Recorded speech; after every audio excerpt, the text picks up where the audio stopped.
중 첫 번째 아들입니다. 대부분의 장남들이 집안에서 특별한 대우를 받듯이 루벤도 장남이었기에 집안에서 무척 귀한 자식 대우를 받았습니다.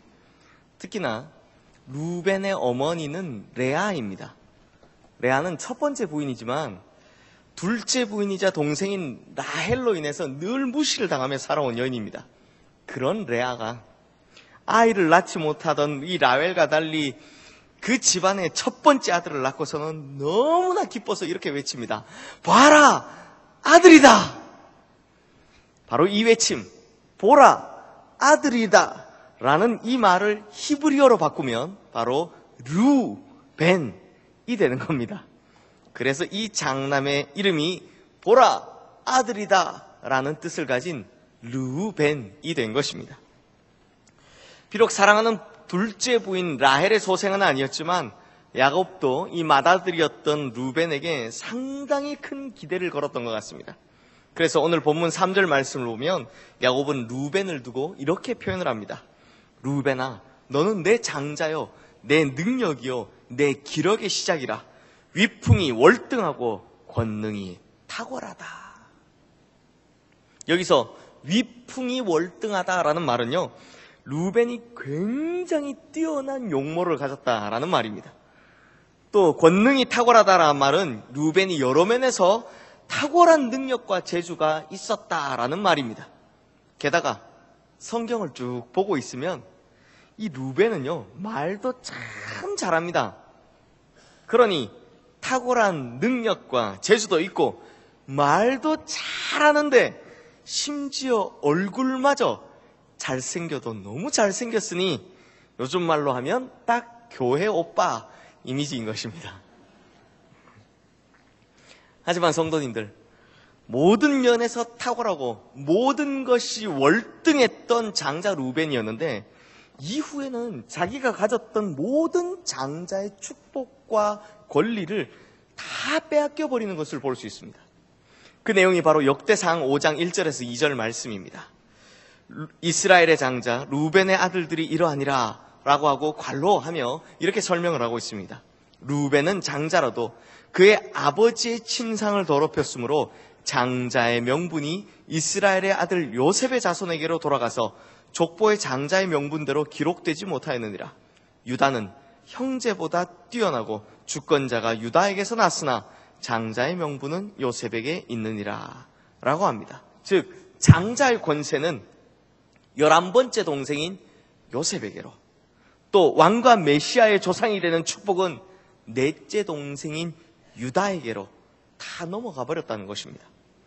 그러므로 마땅히 장남인 이 루벤이 누렸어야 할 이 모든 축복과 권세가 다 동생들에게 넘어가 버렸다는 것을 볼 수 있습니다.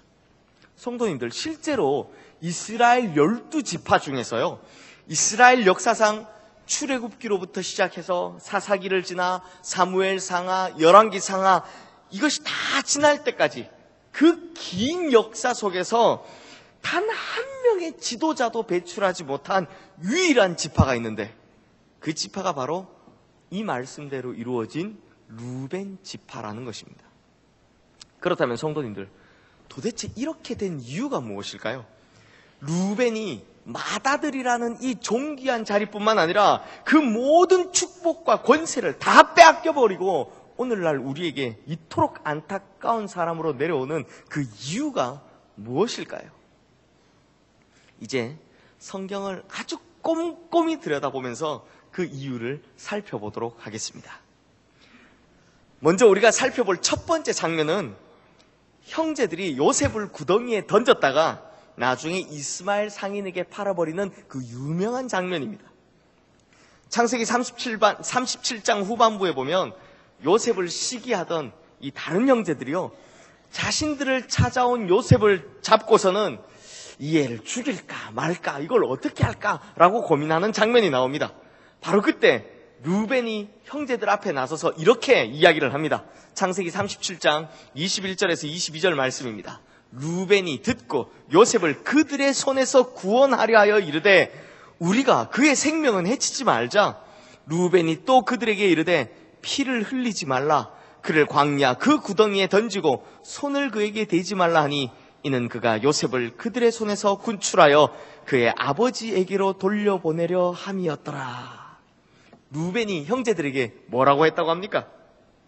요셉의 생명을 해치지 말자, 그에게 손을 대지 말자라고 합니다. 그리고 이어서 루벤이 이렇게 한 것은 요셉을 구출해 아버지께로 돌려보내려 했다라는 이 루벤의 작전이었다라고 밝혀주고 있습니다. 그래서 우리는 이 부분을 읽고서는 야, 루벤 참 괜찮은 사람이구나, 과연 장남으로서 자격 있다, 이렇게 생각하실 수도 있습니다. 그런데 성도님들, 조금만 성경을 자세히 보고 조금만 깊이 생각해 보면 여기서 이상한 점을 하나 발견할 수 있습니다. 바로 루벤이 이 말을 할 그때가 이상합니다. 성도님들, 지금 루벤이 이 말을 할 때는 아직 요셉이 구덩이에 빠지지 않았을 때입니다. 창세기 37장을 자세히 보면 루벤이 이 말을 한 이후에 다른 형들이 요셉의 채색 옷을 벗기고 그를 구덩이에 던져 놓습니다. 그래 놓고서는 죽일까 살릴까 논의를 하다가 결론이 안 납니다. 결론이 안 나다 보니 창세기 37장 25절 말씀에 보면 음식을 먹었다라고 합니다. 즉 결론이 안 나고 옥신각신하니 밥부터 먹자 하고 식사부터 했단 말인데, 마침 그때 그들에게 다가온 이스마엘 상인들을 보고서는 거기다 요셉을 팔아버린 것입니다. 그렇다면 궁금해지는 것이 있습니다.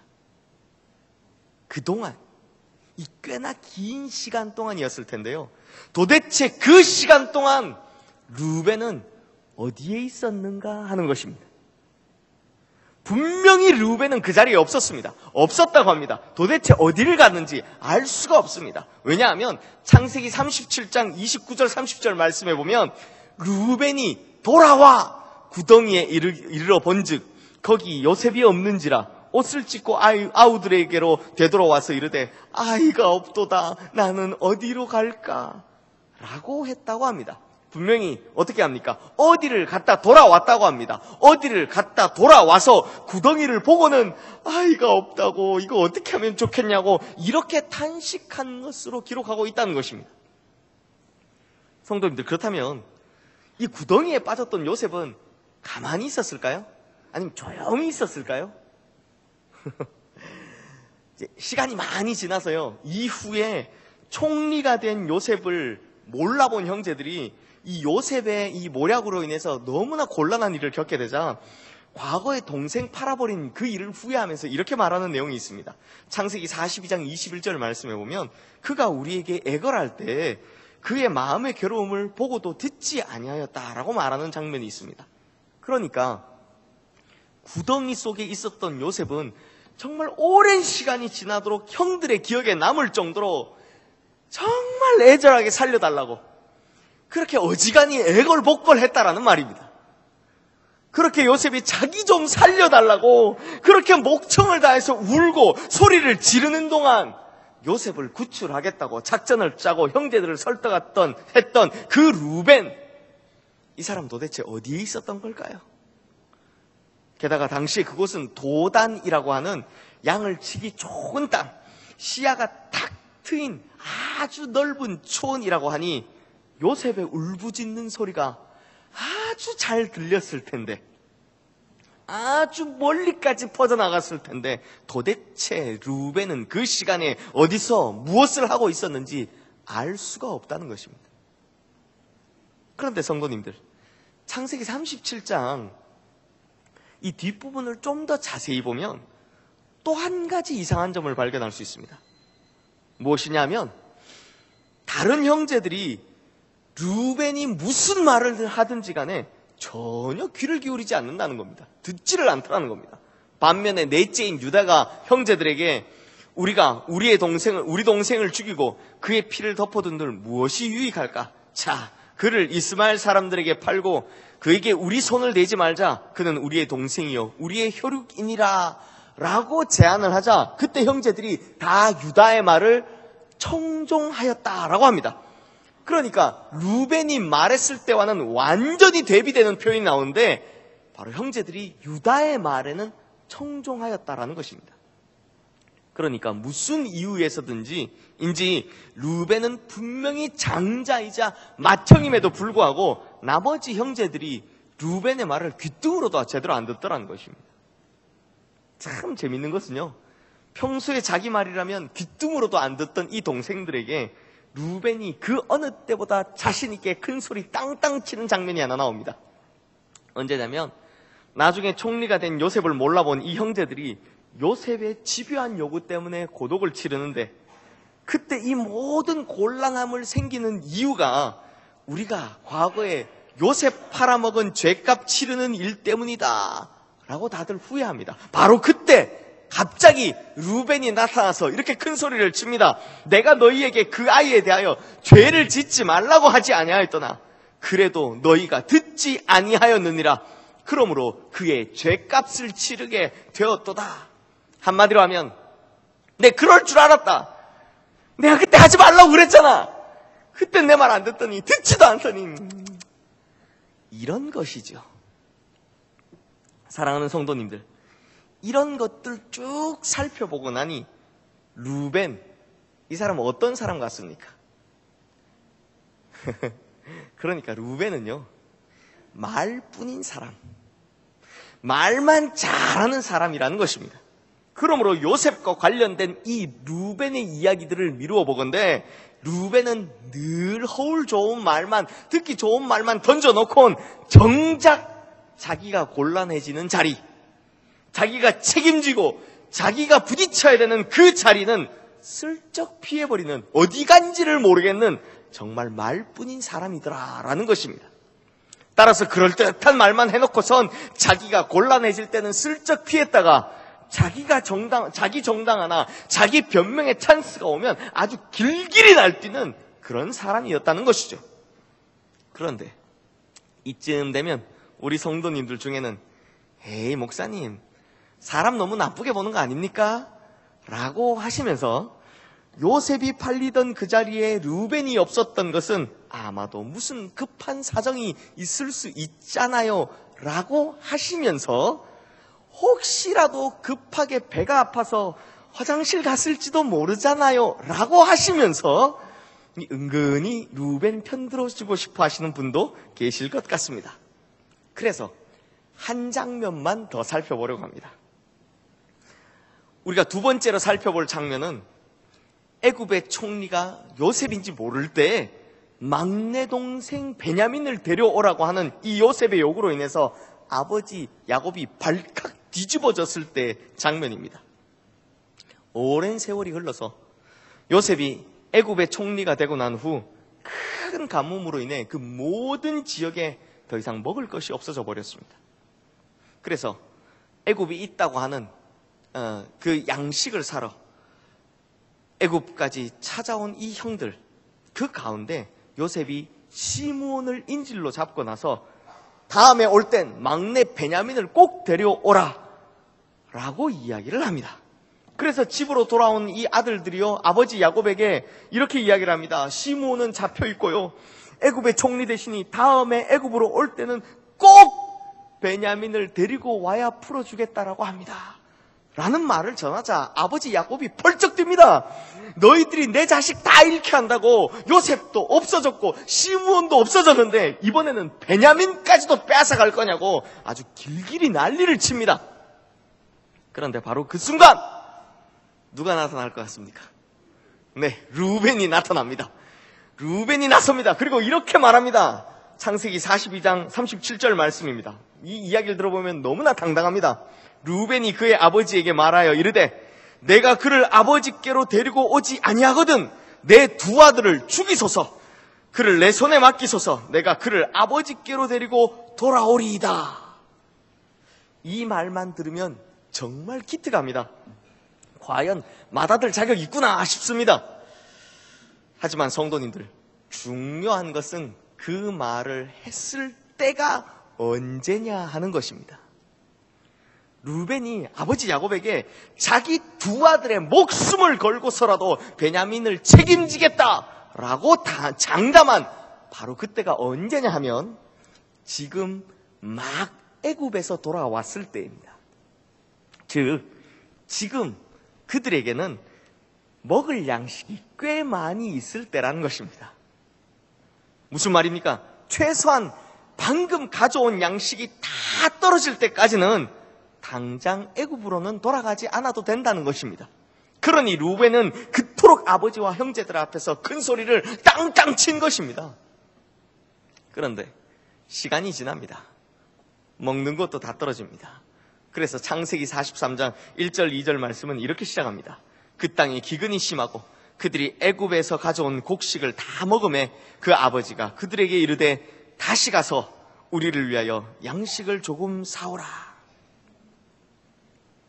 그래서 먹을 것이 다 떨어졌으니 다시 애굽에 가서 양식을 사오라라는 이 아버지 야곱의 말에 형제들이 뭐라고 하겠습니까? 애굽 총리 대신에 명령대로 누구를 데려가야 된다고요?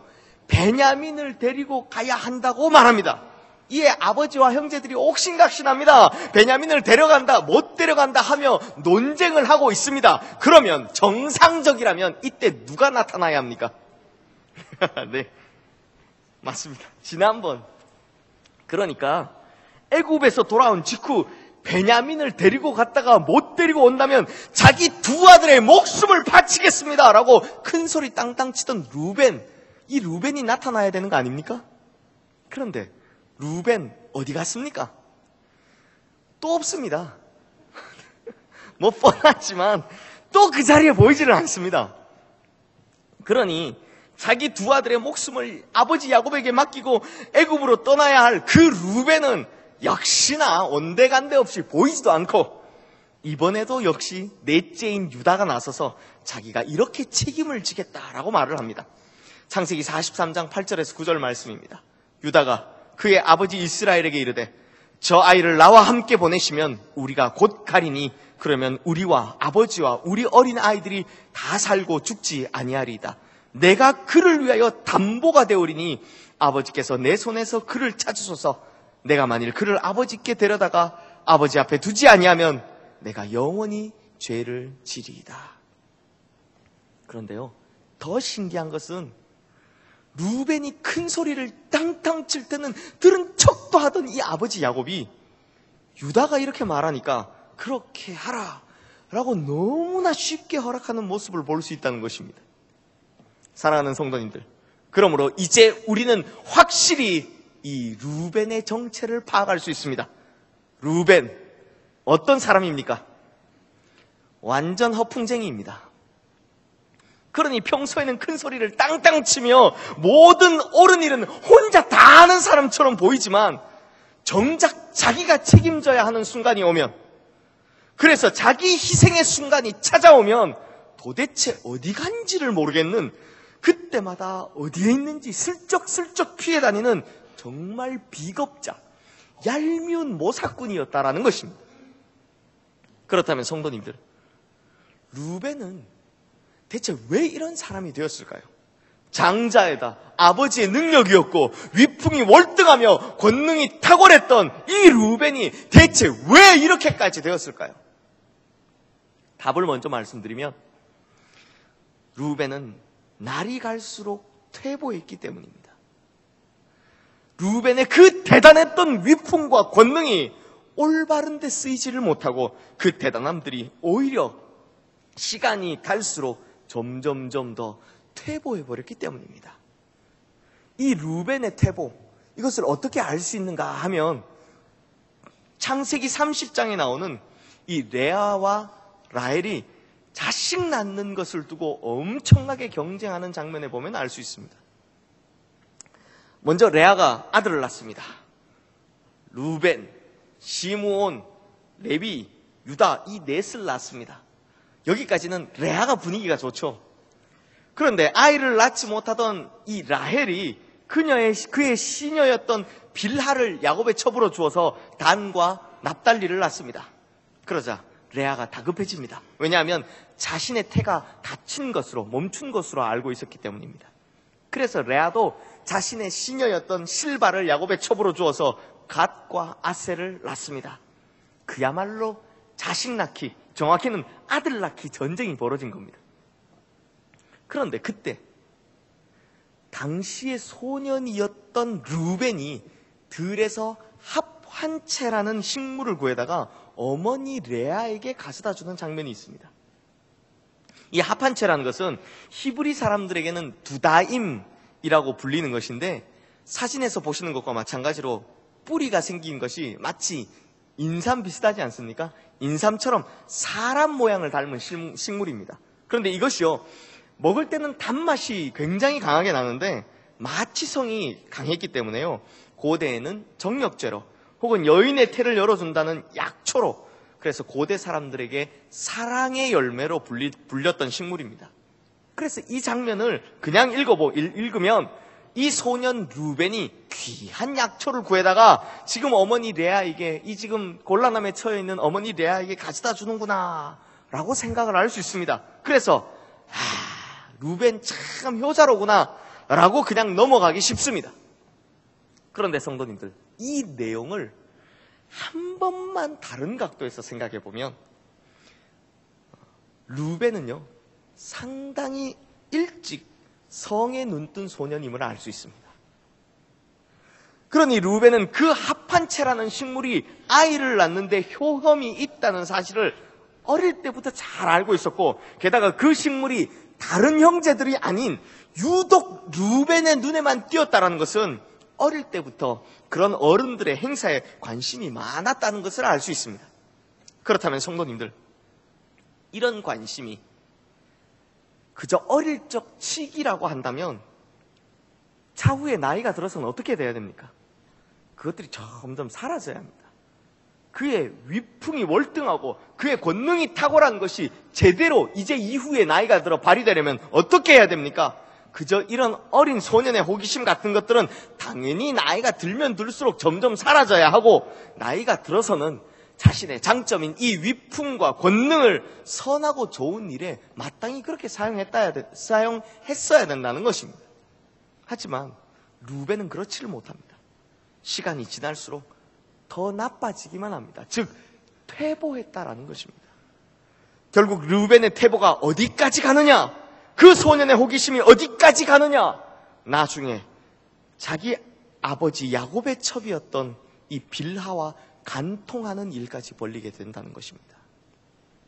그래서 오늘 본문 4절 말씀에 보면 물의 끓음 같았은즉 너는 탁월하지 못하리니 내가 아버지의 침상에 올라 더럽혔음이로다. 그가 내 침상에 올랐었도다 라는 이 아버지 야곱의 탄식이 나오는 것입니다. 루벤의 거듭된 퇴보가 결국 추악한 죄로까지 이어지게 되었고, 결국에는 그 모든 위풍과 권능의 당당함들이, 월등함들이, 그리고 그 모든 장자의 축복과 권세들이 다 사라지는, 다 잃어버리게 되는 그런 것으로 바뀌어버렸다는 것입니다. 그러니 늘 입으로는 큰 소리를 치고 자기는 옳은 소리 하는 것이라고 땅땅거렸던 그 루벤, 그렇게 자기는 정의를 외친다고, 자기는 맞는 말만 한다고 그렇게 잘난 척했던 그 루벤은 정작 자신의 말과는 다르게 퇴보의 길만 걷다가 장자의 축복도 장자의 권세도 다 잃어버린 그야말로 망한 인생이 되어버렸다는 것입니다. 그러므로 성도님들, 우리에게 아무리 큰 능력과 재능이 있고 위풍이 월등하고 권능마저 탁월하다 할지라도 우리가 성숙의 길이 아닌 퇴보의 길을 가다가는 결국 모든 것을 다 잃어버리게 된다는 것입니다. 그러므로 우리 성도님들은 루벤처럼 퇴보하는 인생을 살지 않기를 바랍니다. 오늘 우리가 루벤을 통해서 배운 것처럼 책임감은 없고 입만 산 인생을 살다가는, 또 자기가 외치는 정의의 수준과는 다르게 보이지 않는 곳에서는 죄만 저지르고 살다가는, 그렇게 퇴보하는 인생을 살다가는 결국 우리도 모든 축복과 능력과 권한을 다 잃어버리게 된다는 것, 바로 이것을 타산지석 삼고 반면교사로 삼아 퇴보하는 인생이 아니라 성숙하고 성장해가는 인생 사시는 우리 성도님들이 되시기를 주님의 이름으로 축원합니다. 말씀을 마무리하겠습니다. 몇 달 전 금요기도회 때 우리 교회 박소민 전도사님께서 이런 이야기를 하신 적이 있습니다. 박소민 전도사님의 부모님께서 신안에서 염전 사업을 하시는데요. 어느 날 이제 일꾼이 하나 필요해서 일꾼 하나를 뽑아달라고 중개업자에게 부탁을 했더니 너무 어린 청년 하나를 보내주더랍니다. 그래서 아들 같기도 하고 참 어리면 좀 이뻐 보이는 게 있잖아요. 그래서 우리 집 막내라고 부르면서 막내야 막내야 하고 부르면서 참 잘해주셨다고 합니다. 그런데 부모님께서 우리 집은 교회 다니는 집이니 수요일과 금요일에는 알아서 정리하고 퇴근하시라 라고 했더니 그 청년의 표정이 너무나 안 좋게 변하더라는 것입니다. 나중에 따로 불러서 왜 그러냐라고 물어봤더니 이 청년이 하는 말이 자기는 교회가 싫고 교회 다니는 사람이 너무 싫습니다 라고 하더랍니다. 그래서 왜 그런지 자초지종을 들어봤는데 이 청년이 여기 오기 전에 원양어선에 팔릴 뻔한 적이 있다고 합니다. 그때 자기를 팔아먹고 돈을 챙기려고 했던 그 사람이 바로 교회 장로님이셨답니다. 그 이야기를 들은 우리 박소민 전도사님 어머니께서 이 청년을 안아주시면서 이렇게 이야기하셨다고 합니다. 한 사람 때문에 교회 다니는 사람들이 다 욕을 먹는구나. 그런데 엊그제 대신방을 하다가 이런 비슷한 이야기를 또 듣게 되었습니다. 바쁘신 중에도 교회에 참 열심히 나오시는 우리 집사님 네 분이 계신데 그 아들이 교회에 상처가 있어서 안 나온다고, 그래서 다시 믿음을 회복하게 해달라고 하는 그런 기도 제목을 내신 것입니다. 무슨 상처가 있는지 그 자초지종을 들어봤더니 그 아들이 공익근무요원으로 일을 할 때 기독교 계열의 사회복지시설 센터인지 학교인지 거기서 일을 했다라고 합니다. 그런데 그곳을 운영하는 분이 한 여자 목사님이셨는데요. 이 여자 목사님께서 아이들에게 먹을 걸 주는데 유통기한 지난 것들을 먹이더랍니다. 그리고 장부 조작해서 돈 횡령하시고 하는 그런 모습들이 보이더랍니다. 그래서 이 아들이 자기는 절대로 교회 안 나간다라고 했다라는 것입니다. 제가 그 이야기를 듣는데 너무 속상하고 미안해서 그 순간 머리가 아파가지고 너무 아플 지경이었습니다. 그런데 성도님들, 그 복지관 하시는 그 여자 목사님, 그분 설교하실 때 하나님 앞에서 정직하라고 설교 안 하셨겠습니까? 그분은 하나님 앞에서 자기 욕망 다 내려놓고 자기 십자가 지라고 그렇게 설교 안 하셨겠습니까? 앞선 아까 그 장로님, 그분은 교인들 앞에서 대표 기도할 때 하나님 영광을 위해서 살게 해달라고 그렇게 기도 안 하셨겠습니까?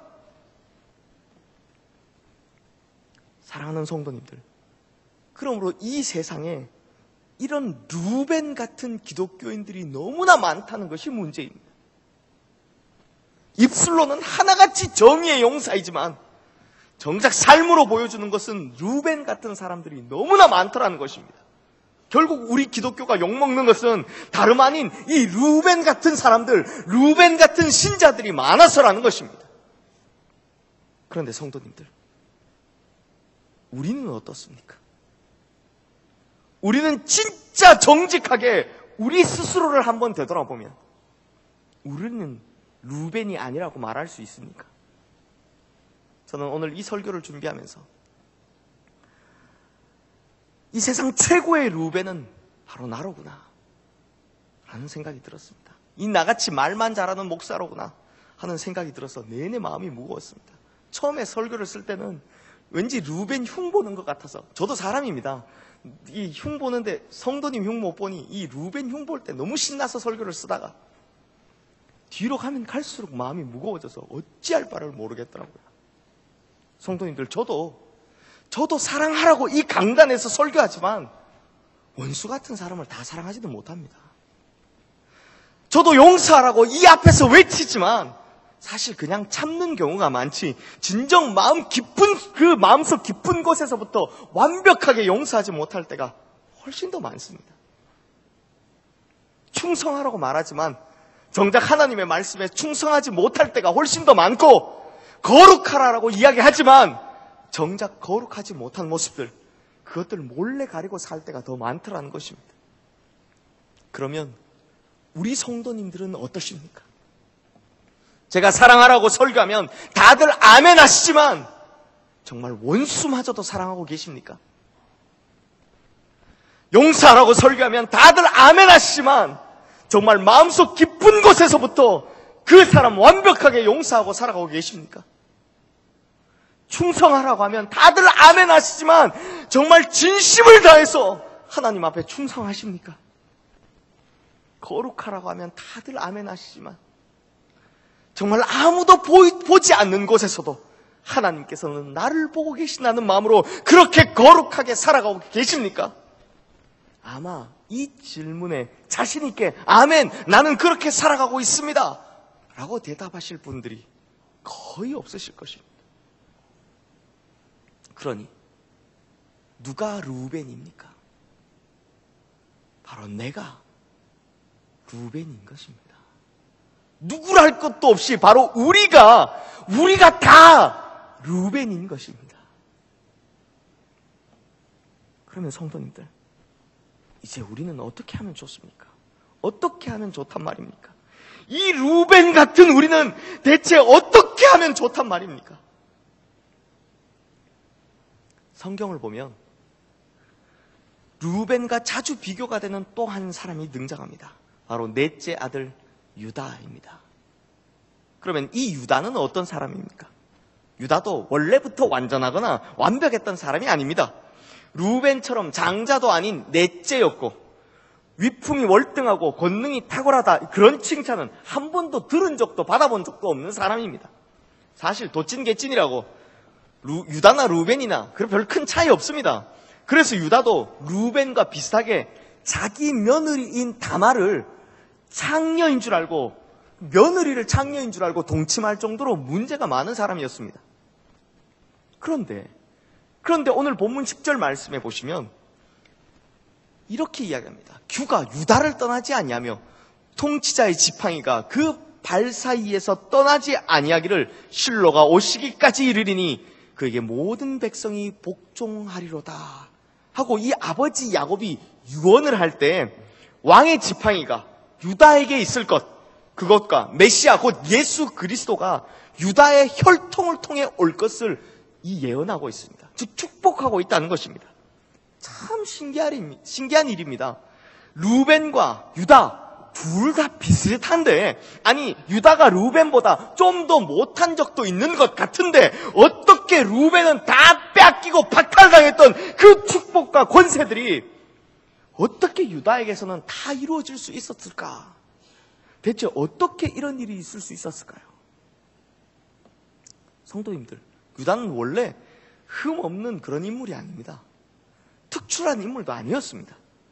루벤보다 못한 능력을 가졌고 루벤처럼 똑같이 죄 많은 인간이었습니다. 하지만 유일한 차이가 있다면 시간이 지나면서 루벤처럼 퇴보의 길을 걸은 것이 아니라 시간이 지나면 지날수록 유다는 점점점 더 성숙해가고 성장해가는 그 길을 걸어갔다라는 것입니다.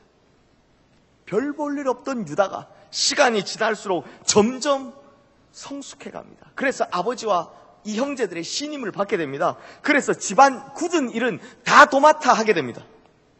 그래서 애굽의 총리 요셉으로 인해서 온 가족들이 애굽으로 이주하게 될 때에도 아버지의 신뢰를 받았던 이 유다가 앞장서서 맞이의 역할을 다 하는 것을 볼 수 있습니다. 그리고 가장 결정적인 모습이 있습니다.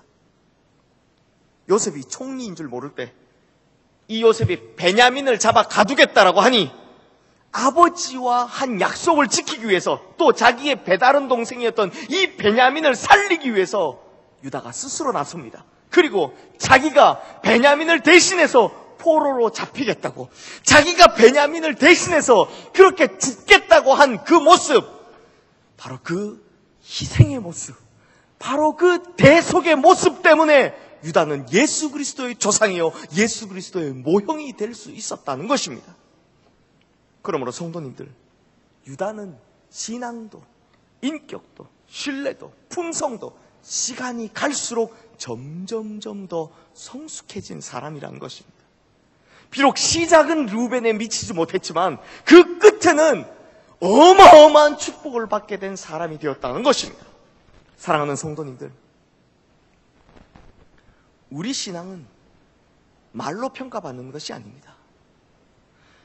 말로 평가를 받았더라면 루벤은 그야말로 위풍이 월등하고 권능이 탁월한 사람으로 남았을 것입니다. 하지만 신앙은 삶으로 평가를 받는 것입니다. 그래서 흠 많고 모자란 모습으로 출발한 우리도 날마다 신앙이, 날마다 인격이, 날마다 품성이 성숙해져가는 그 모습으로 우리의 삶을 살아가게 된다면 결국엔 우리도 이 유다와 같은 축복의 사람이 될 수 있다라는 것입니다. 그러므로 우리 시흥의 모든 사랑하는 성도님들, 비록 지금까지 우리의 신앙과 삶의 모습이 루벤 같았을지 모르겠지만 오늘 통렬한 회개와 반성을 통해 이전의 모습들은 버려버리고 이제는 날마다 성숙해져가는 그 삶의 모습을 통해서 유다처럼 그 끝에는 놀라운 축복을 얻게 되는 우리 성도님들이 되시기를 주님의 이름으로 축원합니다. 기도하겠습니다. 하나님 아버지, 우리가 지금까지 살아온 모든 삶의 모습, 신앙의 모습들이 루벤 같지는 않았는지 다시 한번 돌이켜봅니다. 또 주님 앞에 서원한 것들, 약속한 것들 하나같이 지키지 못하고 오히려 말만 앞서고 살아왔던 것은 아닌지, 또 처음 믿었던 그때 감격보다 성숙한 믿음을 가지지 못하고 오히려 더욱 퇴보한 신앙을 가진 것은 아닌지 다시 한번 돌이켜봅니다. 우리가 루벤 같았구나 하는 이 말씀에 찔림이 있다면 오늘 통렬한 회개와 반성으로 주님 앞에 다시 나가게 하시고 이제는 우리가 퇴보가 아닌 날마다 성숙하게 변화되어 루벤이 아닌 유다의 인생을 살아가는 우리 모든 성도님들 되게 하여 주시옵소서. 그래서 축복과 권세를 잃어버린 그런 멸망의 인생이 아니라 축복과 권세를 더더욱 차지하는 영광의 인생, 축복의 인생 되게 하여 주시옵소서. 우리에게 말씀하여 주시고 항상 깨닫게 해주시는 우리 주 예수 그리스도 이름으로 기도드리옵나이다. 아멘. 모두